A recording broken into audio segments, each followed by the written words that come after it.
Hey everyone, I'm Jay. And I'm Scott, and welcome to Witches Betwixt. So today we're going to be talking about solo practice versus coven practice or group practice. Yes, we are. But before we start, before we get into it, I actually wanted to tell you some things. Okay. I know. Because I want to get your reaction, very raw reaction. Okay. Okay. So, couple things, and it's related to being a queer person. I actually came out to my mother 2 weeks ago. Oh my god, are you serious? I'm very serious. I don't even know what to say. I'm shocked. Wait. I don't even know. Wait. Yeah. How did it go? It went remarkably well. I just spit everywhere. You're fine. I don't even... No, but it went remarkably well. It was she was just so accepting, and just she was like, I kind of figured, and yeah. Still haven't talked to my father yet. I mean, that's yeah. Can I hug you? I think it's a hugging thing. I don't know how to react. I'm so happy. wanted to get your reaction. I wanted my God. that visceral, raw reaction from you. I wanted it. And I wanted to record it. I almost feel like I'm not acting the way, I almost feel like my reaction isn't what I should be. I feel like but I'm shocked. I'm right. honestly surprised, in a good way, obviously. But, yeah. Wow, I'm obviously really happy. I just surprised. Because I was too. Because basically there was there reached a point where I kind of had to, because she was talking about going to my partner's house, because she's got a pool in her apartment complex. Mm-hmm. Oh, we should go for a pool day, hang out and stuff. Well, my partner refers to me by male pronouns and my preferred name, so I was like, I need to tell my mom. Yeah. Before, you know what I mean? Yeah. To avoid an awkward conversation. So yeah. Well, that's great. That's great. I mean, a coming out that ends with happiness is always a better story than, the get out of my house, I never want to see you again. Yeah, exactly. So there's that. I thought that would be a nice little... That is great. Little thing. That is really great. And then the second thing... There's the second thing. Oh, God. I know, hold on to your panties. So, because of that, I'm basically going to start tea soon. I see my doctor on Thursday for other fucking reasons, but I'm going to talk to her. Well, tomorrow's Thursday. Today's Wednesday. So I see my doctor tomorrow, and my sister actually found this study that Penn Medicine is doing for trans men looking to start tea soon. Basically, they just do, they want to see if, how hormones affect your cognitive and behavioral things before and after tea. So, I'm not getting my tea through them. Yeah. But I signed up for a study. I'm going to be part of a medical study. That sounds... Wow. For science. You just threw yourself all in. I know, I was like... whatever. Okay. That sounds really cool. Now, as far as you starting tea, I kind of always felt that once you came out to at least one of your parents, you would start. Right, because my plan for my dad is I'm going to start tea. Because I know he's going to ask me questions like, where do you get it? How do you take it? What, what the hell? So I want to already, be on it for, a month or so. Yeah. I always kind of figured that was the route you would do with tea. Yeah. I always kind of felt like it was coming out to your parents was holding you back anyway. Mm-hmm. Yeah. Emotionally. Mm-hmm. So I kind of... That part I'm not as surprised, just because I always kind of figured that's what would follow. Yeah. Which I'm happy. Yeah. Because I've been waiting. And I know I kind of... A lot of people have been waiting. They're we have. When are you going to do that? We have. I just hope it wasn't, annoying when we did it. No, because I know, me and Bridgie, we used to do that a lot. Yeah. And it was just really just because, you deserve it. You deserve that for yourself. You know what I'm saying? Mm-hmm. So, yeah. So, yeah. That's amazing. I wanted to share that. Happy with you and all of so the excited. people. That's really going to be great. Yes. Yeah. So, back to the topic. Now I can take the spotlight off me for a minute. So, yeah. Coven and solitary practice. So, I feel like most people, when they start off on their path, they start off solo. For sure. Mm-hmm. Very rarely do I hear about anyone just jumping into a coven or a group thing, or they Or, like, sometimes, like, they simultaneously, like, read about it with a friend, and then, like, maybe, I guess, you kind of feel like a coven at that point. Yeah. You know, when you're in your, like, discovery kind of Mhm. phase. But yeah, so I guess in the beginning, hello, Mona. It's mostly a solo practice. Would you agree? I would definitely agree. I would also say too that that's very. I realize that there's certain differences, not completely, but like I wonder if like.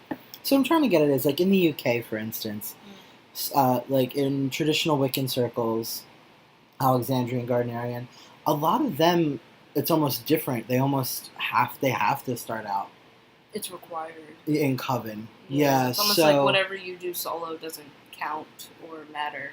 Or whatever that may be. So I mean, I think it counts. I just think it's kind of like you have to learn through Coven, or else you're not a witch. An authentic. Yeah. Yeah. Which is interesting. Yeah, in those traditions. At least that's our perspective. I'm not trying to insult anybody, but correct us if we're wrong. But yeah, definitely in the United States, it always just tends to be solo. I mean, I was solo forever. For a long time.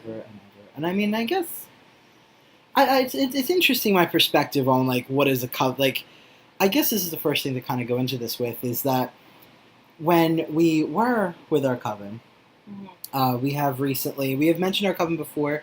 We have recently disbanded just because of scheduling and other disagreements. Scheduling and commitment, I would say. Scheduling and commitment, and just levels of spiritual practice, levels of knowledge in the craft. There's a huge disparity between everyone's comfort levels with the things that we were working with and stuff. So that particular coven, we were a coven of 5. We were a coven of 5. That's how math works. 5. So yeah, we were a coven of 5, and it was okay. But it didn't work out. No. It didn't work out. No. But we are, me and you. We are our coven. Absolutely starting one. Yeah. We are starting a new coven. Really the original coven idea. Yeah. Maintaining the original coven idea. Yeah. So before we get into talking about the coven, or coven practice, or group practice in general, why don't we just talk about our experiences with solo practice? Did you find it... Because we both did solo practice for, like we said, like forever. Right. How... Did you feel like that was fulfilling? Oh, it is and continues to be. I mean, like... The solo practice allows me to... I don't have to think about the people around me. Whereas when you're in Coven, you have to act almost as, like, one of the body, almost. Yeah, you're one cohesive... Yeah.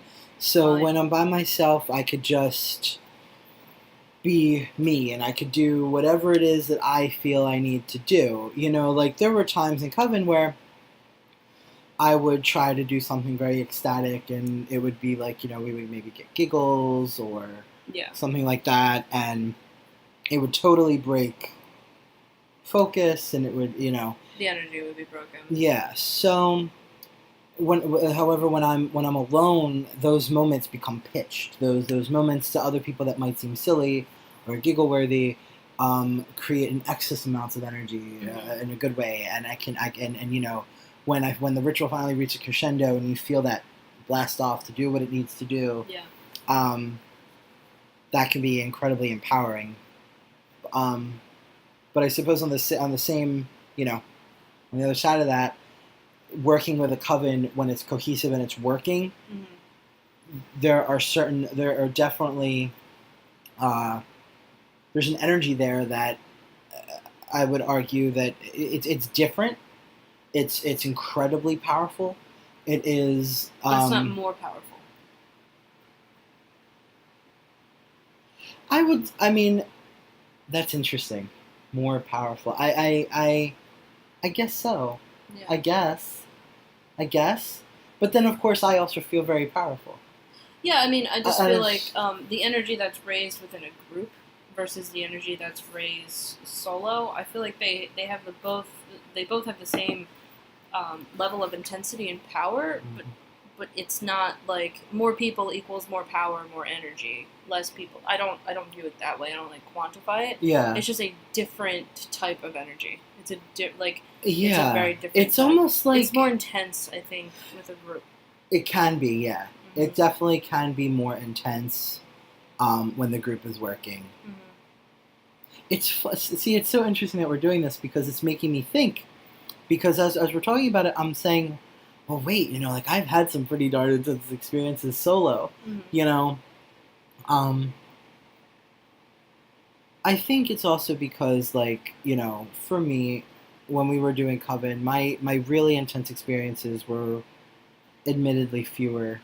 Yes. So I think that sort of leads into. So when I say group practice, there's two types of group practice. Realistic. Well, there's a couple types, but there's Coven. So like an established Coven that you have the group of people, or you just have group practice. Like you're just a group of witches. You're not necessarily a Coven. You're just doing a group thing together. Right. And then you have others, such as like that group up in the suburbs. I don't want to use their name. Oh, yeah. Yeah. They've since rebranded and they're under a different name now. But that group, they were an open to the public pagan group. Mm-hmm. So their rituals were intended to be very, very broad, very generic. But there were some rituals that I attended early on that were incredibly, incredibly intense. Mm-hmm. And it all depended on who was leading that ritual, who wrote the ritual. Because when you write a ritual, you're putting a piece of yourself into it for sure. Like your own energy is. Well, the act of writing magic is an act of magic. Well, so, yeah, exactly. Yeah. So I guess to explain the intensity, so like me with solo practice, I can raise power. I can harness that energy very easily because it's just myself. But it is a little bit more difficult for me now because I'm not really ever in a private space, in a private space that is my own. So I'm always, like, I'm trying to, like, there's always this little, like, feeling in the back of my head that's like someone's coming down the stairs or, you're distracted. Yeah, there's a sense of distraction. With the Coven, there was a little bit sense of distraction because we are in the heart of, like, a busy city. So, you would hear your neighbors. Yeah, it was always, yeah. I still always think about that. Yeah. I think about that a lot. I also think about how I would prefer, when we finally start our Coven, to not do it here. Yeah, I was thinking that too. Mm-hmm. So, there's always, like, there's certain mundane aspects of your environment that you can't control. Mm-hmm. When it comes to even just solo practice versus group practice. But one of the most intense experiences actually that I had in a ritual was at that open to the public pagan group. It was for a Yule ritual. Mm-hmm. And a lot of people came to it. There's a lot of people there. And they did this, the main body of the ritual was this thing that they called the birthing canal, or the birth canal. And basically was this everyone lined up in like a, sort of like in a serpentine kind of fashion, and everyone was very close together. So, like, it's hard to describe if this is just audio. So, like, face me, right? So we're facing each other, and we're across the way. And there was enough space for a person to walk in between, but your hands would just lightly kind of touch them. Oh, okay. Right? And then if you walk through and you didn't want to be touched, you just were told to cross your arms. So no one knew to touch you, because some people don't like to be touched. But basically, what it was, we did this chant. So everyone was chanting the entire time, and the lights were down, and there were candles, and, like, that whole atmosphere. And so you enter the birthing canal, which fits for the whole Yule motif and tradition, and you walk through with your eyes closed. So they're guiding you. Along the way. I'm getting chills just thinking about it. So they're guiding you along the way.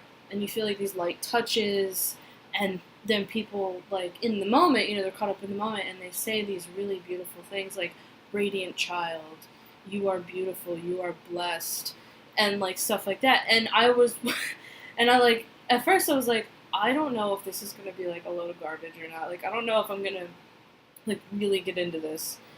And once I was in there, once your eyes closed and you hear things like radiant child, like, that got me. And by the time I exited the birth canal, there was extremely a sense of being reborn. And then there were two people at the end that sort of represented the god and goddess, and basically, like, they pulled you from the birth canal and were like, welcome to the world, and, like, we love you. And I was bawling, like, and I don't show emotion. I was gone. This is the first time I'm hearing this story. Yeah, I was gone, like, I was doomed. And then once you exit the birthing canal, then you kind of, like, rejoin it, and then you help the other person along. Yeah. That's pretty cool. Wow. It was crazy. Really cool. So it's really, there's a lot of things that come into group versus solo practice. It all depends on how the ritual is written and and the people involved. And I think most of it depends on the people involved. Because you could write an amazing, beautiful ritual. Yeah. But it could not be well received.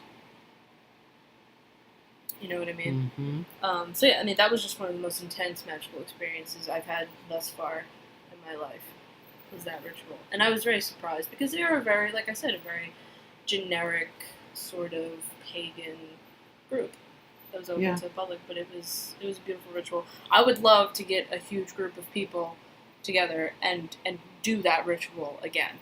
I would love to. It would be amazing. Yeah, that would be really cool. I'd be interested. Yeah. I'd give it a shot. It was beautiful. Yeah. So back to I guess you want to just touch on, like, do you want to talk any more about solo practice? Because I feel like that's kind of straightforward. I mean, solo practice is really straightforward. I mean, you get the idea. It's me and whatever it is that I'm doing. Whatever you want to do. Yeah. You have complete autonomy. Right. Over your Right. craft. Right. Yeah, right. What you want to do. So, but it doesn't make it any less valid. I never felt like my witchcraft was more valid in a group or a coven setting. No. I mean, in the community, we already have such a big problem with, like, trying to invalidate so many people's practice. I, even from when I was, like, starting out as a Wiccan or whatever, and then I wasn't initiated, there was no, like, mystery tradition that I was initiated into. There's no hooded man knocking on your door like, you are blessed now, you are a witch. It wasn't even, and I know a lot of people are like, oh, to be a Wiccan you have to be initiated, or some people disagree with that. There's we all view things very differently. But as far as the validity of witchcraft, whether it's a coven, whether it's solo, it all, it just kind of flows with each other. And just going off of that, I remember seeing this post, I think it was on Instagram, it was something like, whether you're on day 1 of your path or day 1 million of your path, you are just as valid in the craft. You know what I mean? Like, yeah. Once you take that step, once you get to the point you say, I am a witch, whether you've been saying I am a witch for 5 minutes or for 5 years, you're still a witch. You take, in that moment, it's sort of like an initiation. Yeah. You take that plunge. I completely agree with that. Mm-hmm. Completely. So, I guess most of this will kind of be focused on group and coven practice, unless we kind of just think of anything else that kind of relates back to solo practice. Mm-hmm. So, I guess the first thing I want to talk about is joining a coven. Have you ever looked for a coven to join? I would think about it, but the problem for me was always, like, money. There was always money involved. Yeah, like dues of some sort. Yeah, Which, I mean, I'm not complaining about. I kind of get it, you know, but money was always tight with me, so that was always kind of impossible. I just, and then it would always come down to, like, I'm perfectly fine on my own. Mm-hmm. You were just comfortable. Mm-hmm. Yeah, so for me, like, I practiced solo for a while, and then I had found this blog by a local high priestess, and they're literally, I don't know if I should say the name of the coven. I mean, they are online. Pennypack Coven? I don't know if they're still a coven. But I noticed that they were local, like, in Northeast Philly, like, Pennypack Park is there, and that's like, what they're, you know, named after. And I started following her blog, and then I started poking around on their website, and then they had Yahoo. It was like an email group. It wasn't quite a message board. It was like a Yahoo email group. Oh, like, man. I know this is like a throwback. It was like the most convoluted way to like have a group. But anyway, so the Yahoo email group was open to the public, so you know you could be a part of that. And I was young still. Like I think I was 17. Maybe I was 18, or maybe approaching 18. Mm-hmm. And they were generally a group of older witches. I would say primarily Wiccan in their practice. And, you know, I would follow her blog, and I would kind of lurk, and sometimes I would post little things. I think I ended up submitting a poem to their little, like, newsletter thing that they, like, zine kind of thing that they came out with. And at that time, I kind of started doing, so that was then. And then I kind of tabled it for a while. I was like, oh, I don't know, like, they're so much older, and I don't feel like they would accept me because I'm so young. So then a couple years later, I started doing I did the Wicca 101 classes and that's how I met, like, my West Philly group of witch friends. Mm-hmm. And I was like, I'll go to this Wicca 101 thing. Like, I know a lot, but why not, you know? Yeah. So I went, and I gained a lot of good friends, and I gained a lot of knowledge from it, actually, believe it or not. No, I do. So then I had thought about, I'm like, okay, well, I've got, like, some experience now. I'm in my 20s. I'm gonna, like, see if anyone knows about the Pennypack Coven, because they kind of, like, fizzled out of my radar. I didn't know where they went. And then one of the women who was running the Wicca 101 group, she was like, oh, I saw that you put out a coven call, like, are you looking to do that? And I'm like, I don't know what I'm looking for. Like, I want a group. I want a sense of community. I think that's what I wanted more than anything. Right. Was the community. Not necessarily, like, that strong commitment to Coven at that point. Mm-hmm. Now, did you ever, like, because sometimes I feel like for me, like in my solo practice, that's what I was lacking, was a sense of community. Sense of community. You know what? Yes. You do get lonely, you know. It does feel a little lonely. When I was young, I mean, it's funny because I started meeting a lot of other people. Mm-hmm. The problem is that my experience meeting other people was not always the best experience. When I was first starting out, a lot of the time when I met other young witches, they were always kind of in that phase of, like, you know, they would almost introduce themselves with, like, a magical name that was always like Star River Moon. It was, but like a lot of them were. It's edgier, so you know it was like Dark Lord of Satan. Blade Moon Song, you know, like, and I was just kind of like, oh, it's nice to meet you, you know, like, and I'm me, so obviously I was very polite. I mean, to be fair, I would not. I don't even know if you remember what I said my magical name was. I actually forget it. Yeah, okay. I remember yours. Yeah, but I would not introduce myself to a member. I don't believe in using it outside of circle. Yeah, I just. So, or within your own writings. Yeah. Like if you sign something. Mm-hmm. They were, you know, not only that, they were also, like, very, like, I remember one interaction was with this very, very goth dude who, like, had, like, the large goth boots and, like, the whole nine. Was his name Mike? No. Okay, because I had. Not that I remember. I met him in passing. I remember my friend introduced me. She's like, "Oh, this is my friend Scott. He's a Wiccan." And the guy like got like all offended. He was like, "Oh, well, I'm pagan, so." Same thing. And I was kind of like, "I'll have you know, good sir." And interestingly enough is that my friend didn't know that I had kind of was moving away from Wiccan theology at the time. Yeah. Just because at the time I couldn't understand the whole like, I have a hard time with the whole consort son. The fertility thing. Yeah. The fertility. I have a hard time with that. So I was moving away from Wiccan theology at the time. So of course, at the time I was also calling myself pagan. My friend who introduced me didn't know that.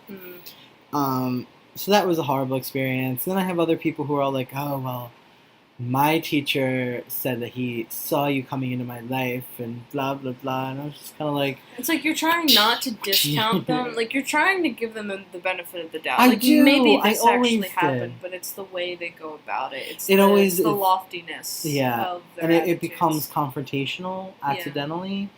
And so, of course, I would, like, always try to kind of get out of those situations. So my interactions with meeting other young witches when I was starting out was very difficult, was very different. Also, I realized that a lot of them really didn't want to do the work. They wanted the title, they wanted all the power that comes with it, but aesthetic. Like all of their stuff came from like half, like you know how like anime, for instance, has like half true mythology, like kind of like they'll be inspired. Pop culture paganism, kind of, sort of. Yeah. They'll use like the half truth, and like, but like they have no idea what they're talking about. They don't know about folklore, history. They don't know it in context, like genuine religious or theological context. Like it was always just a show, and I was like, I'm not doing this to show. Like I don't want to contradict myself. I'm not doing this for show. I'm doing this for power, and that was my. Right. My interest was much deeper than just being, look at all the cool things I have. Right. So I had an experience with I hadn't met many young witches, and I think this was still high school era, or maybe just beginning college. I'm pretty sure it was high school, because I remember talking to this guy through like AOL Instant Messenger on like the family computer in the dining room. Oh my god. Oh yeah. So this had to be high school era, or maybe even middle school. I don't remember. But it was that era of time where you always had to look over your shoulder like, what are mom and dad? Okay. Because they're always like, what are you talking about with your friends? So anyway, so I met this guy through Katie, actually. I'm pretty sure his name was Mike. And he was very goth. Like, he had, like, apparently his parents, had money, so he could, like, have, like, the cool jackets with the all the trip clothes that cost, like, $50-something. And, like, the ridiculous, I loved his boots. Those boots were fucking beautiful. Mike, if you're out there, give me them boots. Boots were freaking great. And he had this very goth, like, dark, witchy kind of vibe. Aesthetic. And I think then, I was very drawn to him then, and so I thought that meant that I liked him. Oh, yeah. Because, you're drawn to someone, so you're like, oh, I must have a crush on you. That's obvious. Drawing it back to queer experience. Yeah. I think that's that's every queer person's thing. I did it.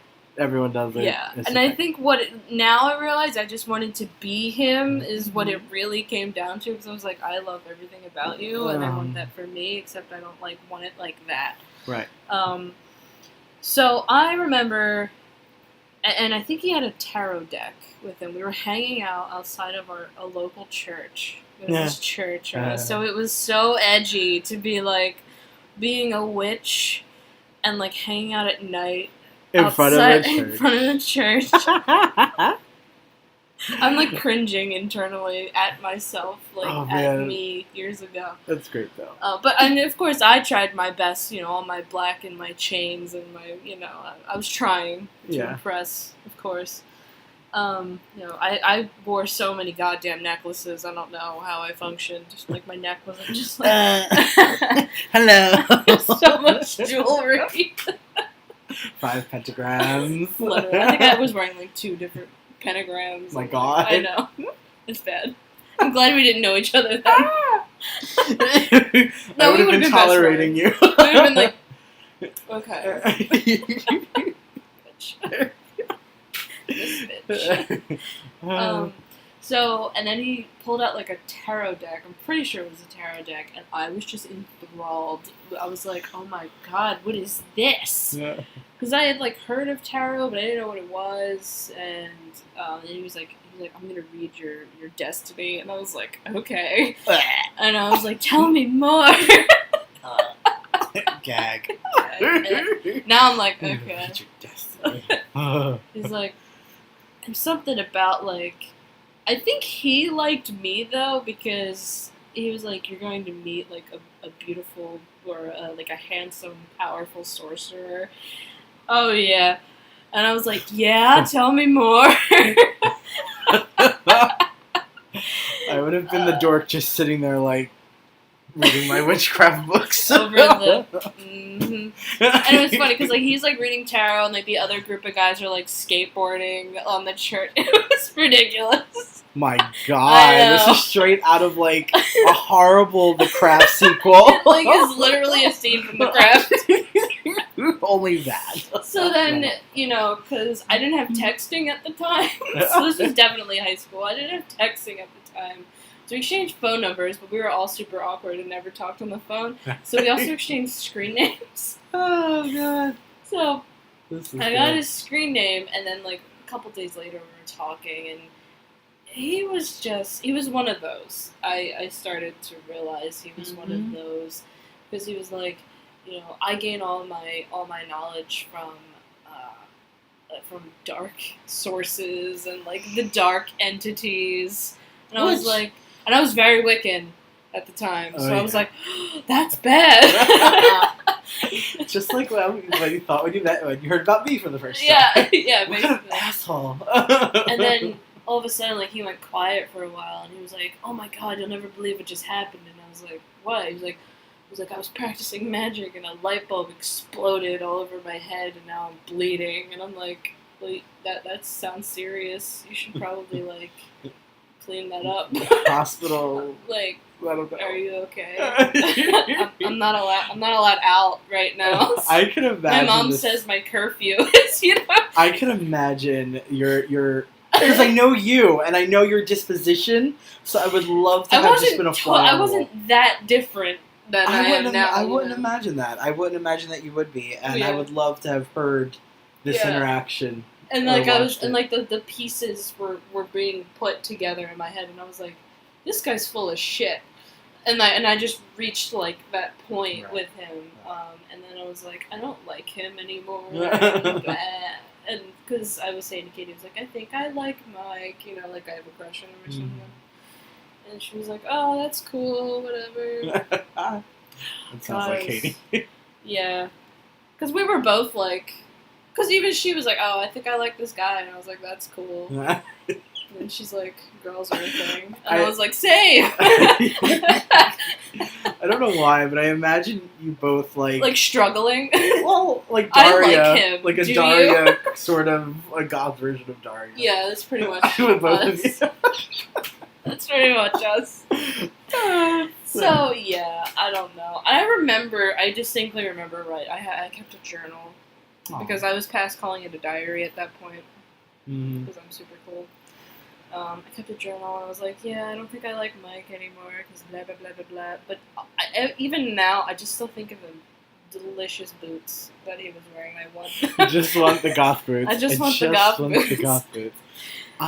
So, yeah, I mean, so that was sort of like, and that was like the first young witch that I had met.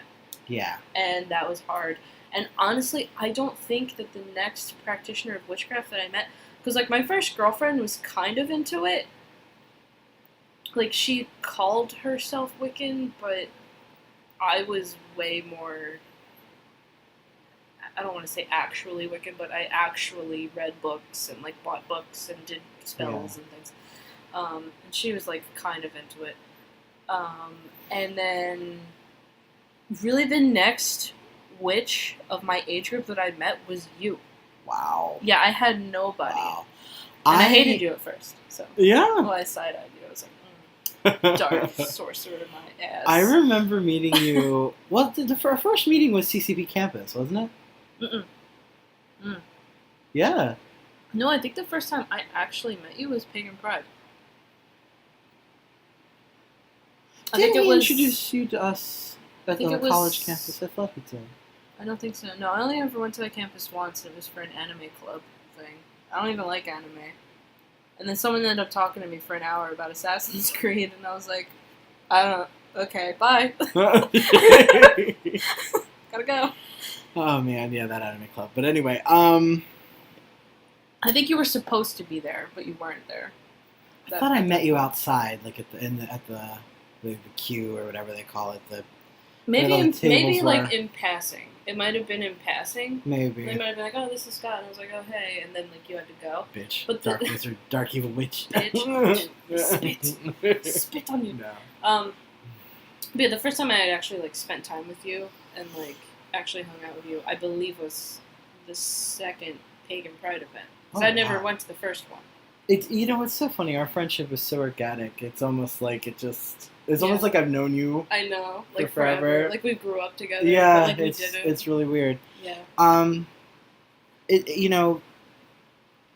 guess it's funny how my sense of community, through all these horrible experiences, it's funny because I thought of these very awkward social encounters with young witches.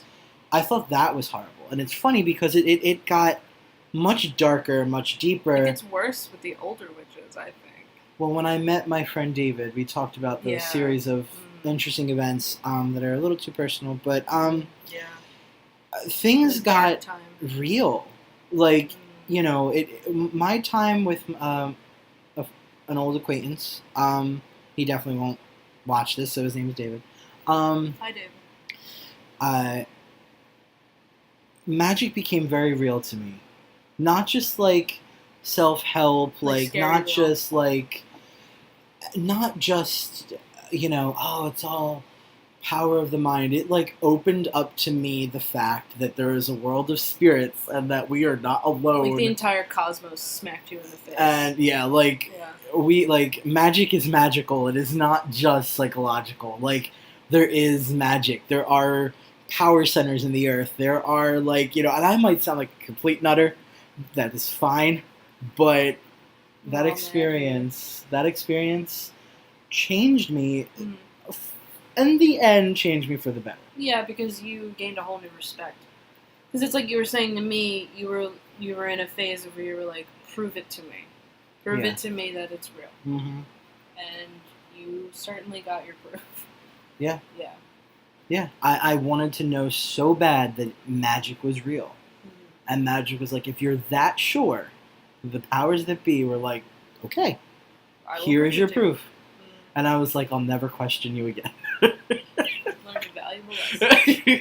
So, yeah. So yeah, I mean, that was kind of cool. Like, just talking about like the progression, because the progression from solo practice, because we both started young, really starts with meeting those young witches, and then I feel like you kind of, especially like for us, we were a little bit more, I don't know, mature, yeah, in our practice. And we kind of saw through, like, some of the smoke and mirrors kind of bullshit. And then, which kind of led, to me in my 20s to really looking for that sense of community. Yeah, eventually that does start to pick up more. And meeting you really, really helped that. Because I was like, okay, like, once I got past, I'm like, okay, you're not just, like, some asshole who just, like, throws curses at people and stuff like that. Yeah. It's just that you weren't afraid to use those magics for those purposes. Like, you weren't afraid to do that. And I was moving away from the whole Wiccan thing at the time, so I feel like meeting you was very pivotal in the development of my own spiritual practice. Mm-hmm. And here we are today. Yeah. So, and then I remember talking to you, I don't know if it was, I think it was the following year at Pagan Pride, because then, we like talked more and stuff throughout the year, and we mentioned creating a coven. Mm-hmm. We mentioned that we want a coven.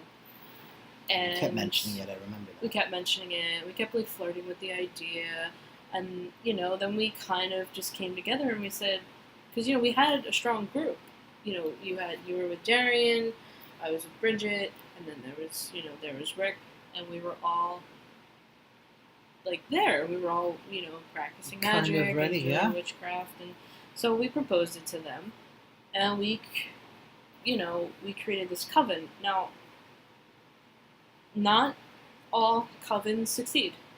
No, many of them don't. That is important to just kind of preface this thing, and also to preface it. There's no shade being thrown really at any of our former coven members. We're also friends. Oh yeah, yeah, we're also friends. We're trying to plan a D&D session. Yeah, we're still friends. We're good. But it's just us existing as friends works way better than us existing as a coven and also friends. Mm-hmm. So we created this coven, and we wanted it to be very democratic. We wanted everyone to have an equal voice and everything like that. And then it turned into a lot of stagnant sort of discussions. Yeah. So then me and you took the reins. Yeah, we basically kind of involuntarily or whatever became de facto leaders of the group. Mostly because I think that a lot of, when it came to Bridget, Rick, and Darian, they weren't as experienced, so they wanted to give everything to us to teach them. Which was fine. Right. I didn't mind it. I would have wished it was stated. I would have wished someone would have said that, but it is okay. However, I also would say that maybe personalities and what we were willing to do and not willing to do started maybe becoming... And the vision for what the coven that we wanted. Yeah, I think that me and you had an entirely different vision for this coven. We wanted very traditional witchcraft, very sort of ceremonial in folk a way. Magic. We wanted black robes and bubbling cauldrons, We want oh man, I used to have a lot. And not even just from an aesthetic, we're super cool purpose, but it was that connection to the earth. I used to always think about how cool it would be to if the coven had our sacred space set up by a river, and we were making a healing poppet or even a cursing poppet, and we were getting the clay from and actually shaping the clay ourselves and chanting over and over as we're shaping it and adding herbs and oils and shaping the clay. And let's go right now. When you're saying that, I'm like, okay. Right. And I think though that these kind of that very primal, that very earth-centric, get your hands dirty. Ecstatic. Instead of the very clean, Western ceremonial, where you should be clean and bathed and whatever. I'm more no, I want to mud on my face. Well, yeah, because we were doing that. Remember, it was the hibiscus tea. Yeah. That wasn't part of that particular ritual. Was it Beltane? I can't remember. I don't know. Whatever. But we needed a symbolism of blood. I think that's what it was. And yeah. So the hibiscus tea was super. Which was another thing too. I mean, that's a good point to make. We had to use hibiscus tea to replace blood because not all of us were comfortable. Yeah. With pricking our finger. Right. But even so, I mean, I would have been fine doing both because what we did with the hibiscus tea was super cool. I liked it. Because I think originally we were supposed to probably give it as an offering and drink it or something. But then I was like, this stains. And so I started just painting your face with it, and you just accepted it. I liked it.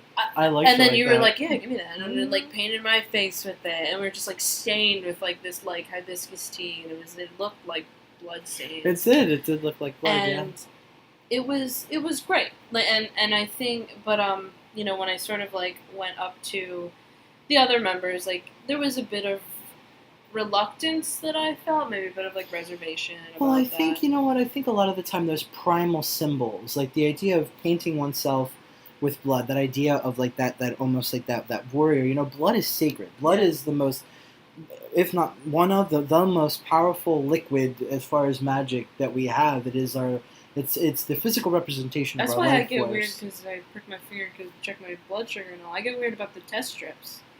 Like, I just put them back in the things. I'm like, I don't want anyone to have access to that, you know? Yeah. It depends where I am, you know? Which things? You think about that stuff. I used to... Yeah. So there used to be, like, piles of sand for some reason around here, for some reason, like a year ago. And I would always try to avoid it because I didn't want my foot tracks in the sand. Because I didn't want somebody to come along and take my footprints and my foot tracks, foot track magic. But anyway, you know...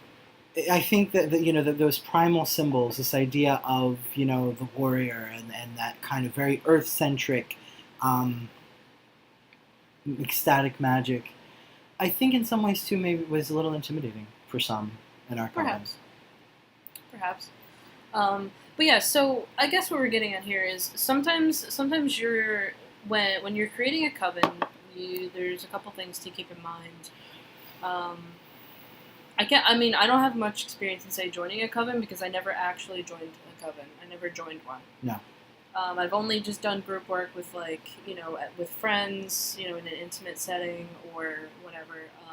But I've never joined a coven, so if anyone has experience with that, definitely enlighten us as to what that experience was like for sure. But creating a coven, we do have experience with, and I will say that I've definitely learned a lot because it did fail. It failed. Oh, yeah. And it failed pretty hard, which sucks. But thankfully, we still were able to maintain our friendship throughout it. Yeah. And realistically, what we've done is we've disbanded that coven, and we have this new one brewing, but which is really just an origination of the original idea of the coven that we wanted. Right. But when you're creating a coven, you really need to talk to everyone. Communication, you need to establish from the beginning, is this actually an equal group effort? Like, everyone has a say, everyone has a part, everyone is part in the organization and formation, or do you have leaders? Right. Do you have a high priest, high priestess, a magister, are those things that are right? You have and everybody has to agree. Yes. Everybody there has to be in agreement, or you don't move forward. Which might seem tedious and a little bit annoying, but at the end of the day, it makes for a better situation. Yes, overall. Absolutely. So, yeah, I mean that was just our experience with covens. It did fail terribly, but I think we learned a lot from it. Now, the other thing that I kind of wanted to touch on, and I've been hearing a lot about these, especially with this whole techno-pagan kind of concept, online covens. What do you think about them?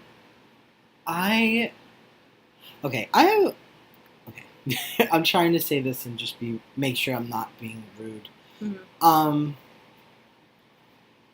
Do I think you can actually raise energy to do magic online? No. I don't believe in emoji spells. I don't no. I don't believe that you can post a picture or a GIF or GIF for you strange people of sage burning and it cleanses anything. I don't believe in that.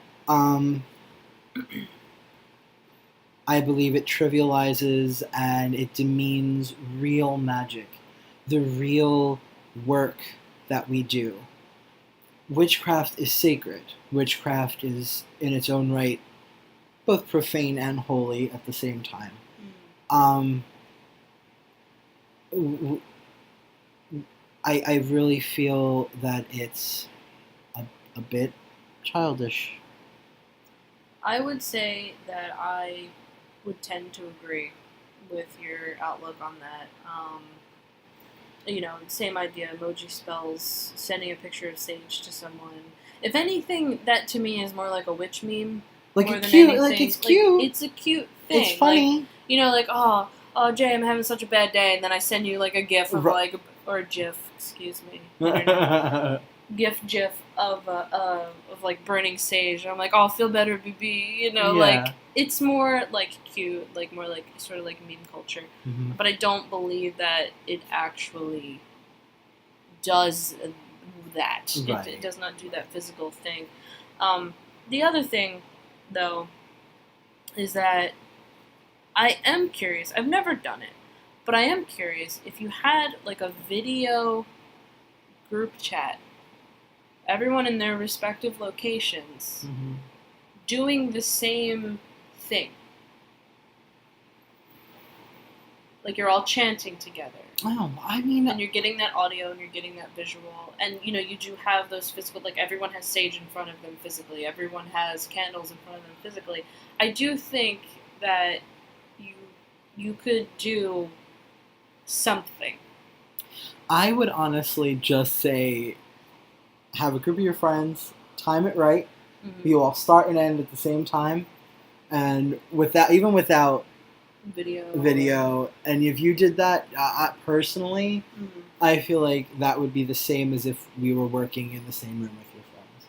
If you had the same end goal, and you all worked a spell at the same time on the same day, it would be the same thing. So the concept of long-distance online covens, you're not discounting it completely. You're just saying it's just different. Just use technology to communicate, don't use technology to magic.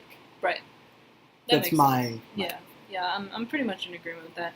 I just wanted to kind of throw that out there because I've noticed a lot more people being like, oh, I'm trying to get an online coven together, and I'm like, I don't really know how that works, and I don't want to sound like some ancient, you know, like back in my day, you know, we met up and did... But at the same time, I mean, it is... I feel like... There's nothing wrong with having an online presence for your coven. No, you know, because we had a group chat. Every coven generally, there's some sort of has you know like. Sometimes I even really respect the covens that still have like those like really simple like you feel like you fell back in time websites. Like GeoCities, website, even like the modern ones who still have that. Like there's a witch shop that I window shop at because I don't have money because I'm poor. But I love their herb selection. They're called Pumpkin in the Cauldron. And their website is straight not out of 2001. Fancy. It is old as hell. And you want to know something? I absolutely adore it. Because you want to know something? The product is quality. Right. They sell like all the baneful herbs. They sell I feel like that's a all common like the theme. hallucinogens. That should actually be a topic for another podcast, is talking about witchy websites. Ooh, that'd be fun. That would be fun. I'm going to remember that. I'm going to write that down. Actually, I'm going to write that down right now. Witchy websites. So online covens. Not completely invalid, but I don't have a lot of experience with them, and I almost feel like Tumblr gives me a lot of experience accidentally. I guess? I mean, not actually in okay, but here's my thing though, right? I don't believe in like emoji fucking spells and sigils and shit, but you can. I do think that like you know like those, like that, what's it called, ASC, whatever it is, like text document stuff where you can craft sigils and symbols out of characters. Like you can craft pictures out of using characters. Like little. Yeah, I do think that has some validity, especially if you. I mean, if you print it out. Yeah, and you did the work to open it up as like a sigil or empowered it. Yeah. Well, open it up as a seal or empowered it as a sigil. Yeah. I agree. Yeah. I think there is some I like power the sound of that. And but keeping it as a file, like, on your computer, like, you know, I'm not entirely against, because, like, no, it's not like if you do, like, a protective thing, like, to protect your information or something like that, I don't think that's invalid. Okay, I get that. But it's just like, okay, I'm sick, and I'm doing healing magic to make myself better, but I'm also taking my medicine. So, like, I'm protecting my computer with this protective whatever. But I also have an antivirus program.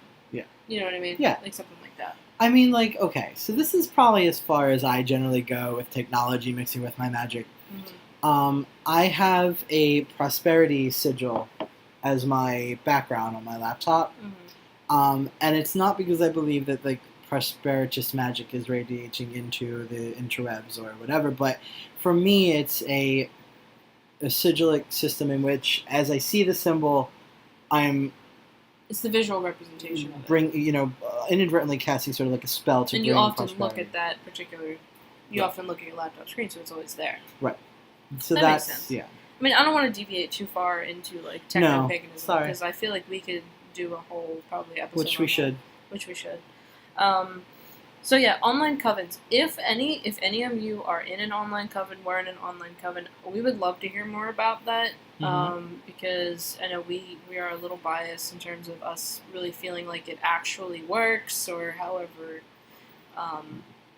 we're a little about it. But we're not trying to like offend anyone. We just really want to know because we really don't have any experience with that, and we're fortunate enough to actually be able to get together and physically meet other witches, so we do have that advantage. So I feel like online covens often pop up when it's harder for people to physically get together.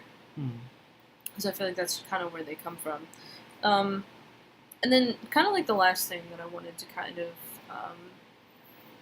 touch on is being a queer person and getting into coven work. Or group work. So, I guess what I'm getting at with this is there is definitely a gender binary in place in Wicca, for sure. Of course, yeah. A lot of people that practice general witchcraft also imply that same gender binary in whatever their tradition or path is. Yeah. So, as a queer person that is looking to join a coven, that's often something to keep in mind, because you have to be very mindful of the roles that coven might expect you to fill. Yeah. So, for example, like if me and you were to join a coven that very much employed that idea of the gender binary, it really comes down to a question of like you work really well with feminine energy. You know what I mean? Like you work incredibly well, but you would more than likely be expected to like represent that male. There is an entire group of people right now who would completely disagree with the statement you just said about me. How I work very well with feminine energy. Really? Yeah. They're a traditional Alexandrian coven here in the States, and they would disagree completely. But so because you are male, that you only identify with male energy. Despite everything that you've done in your so they would completely disagree with, for instance, like with Gede Parma and his idea of a man embodying the goddess, etc. That type of stuff. They completely disagree with that, and they're obnoxiously overly vocal about their disagreeing. But. So that's something to keep in mind as a queer person if you are looking to get into coven or group practice, is to be mindful of that. Those roles. Because, I guess, like, if I were to go and join the Alexandrian coven, like, even though I say I identify as a trans man, I guess they would say, well, you're relegated to this... Man, probably. Believe it or not. They'd probably relegate... They would accept you... Yeah. ...as a man, but you would be... I think you might... Yeah. I see what I'm saying now. Trans people are fine... But it's just whatever you identify as is what you have to work with. Right. Okay. So, like, I think it would, like, as far as an Alexandria cover would be hard for, like, a gender non-conforming. Right. They would find, because, like, if they woke up one day and were like, I'm feeling rather masculine today, I'm feeling boyish, I'm going to put my boy clothes on. And then the next day they decide, no, I'm feeling feminine, I want to put, whatever. That would probably be difficult. Right. But from my experience, most Alexandrian covens are not Z Budapest, who is incredibly transphobic. Ooh. Ooh. Ooh. So it's not like that, this... Z Budapest. I'm going to get that tattooed on some part of my body. So it's not like Dianic Wicca that doesn't accept trans. That's the other thing to keep in mind of. There are traditions out there. Like, you just have to be really mindful. You have to do your homework on the coven that you're trying to join. You know, definitely look at the age groups. You know, where are these people coming from? As much as I hate to say it, try and delve into their political leanings, you know, because it is very telling of a person and their craft. I mean, I would find it very hard to believe that a person who is like a diehard Trump supporter is like open to, I don't know, like men drawing down the moon or whatever. Yeah. I would find that very hard to believe. If it's out there, please correct me if I'm wrong, but I would find that very hard to believe. Yeah. So, just do your homework on the coven that you're trying to join, or it's what I've also seen a lot of queer people come together and form their own coven, which was our original coven. All of us were queer in some aspect. Yeah. Which is going to be different because the person that I want to introduce you to is not. He's actually getting married in November to his soon-to-be wife. So, you know, it'll definitely be a different experience. Mm-hmm. Yeah. Absolutely. So I think that kind of like wraps up our discussion on solo versus coven practice. I hope you guys like this kind of very brain dump, say whatever. It's a little less scripted. Not that we script, but a little less organized, I guess. I hope you guys liked it. I actually enjoyed it once I got my water legs or whatever. Your thoughts going. Yeah. So, yeah. I hope you guys stay tuned for more. Mm-hmm. Bye. Bye. Hello everyone, Scott here. I've been reading tarot for over 10 years. I am an intuitive reader, and through my readings I try to give guidance to aid my clients in navigating their lives. To schedule a reading with me, you can find me on Facebook at WytchWyse, Seer, and Witch. You can also find me over on Instagram and Tumblr with the handle WytchWyse, spelled WYTCHWYSE. You can find links to all of my social media in the show notes. I hope to hear from you.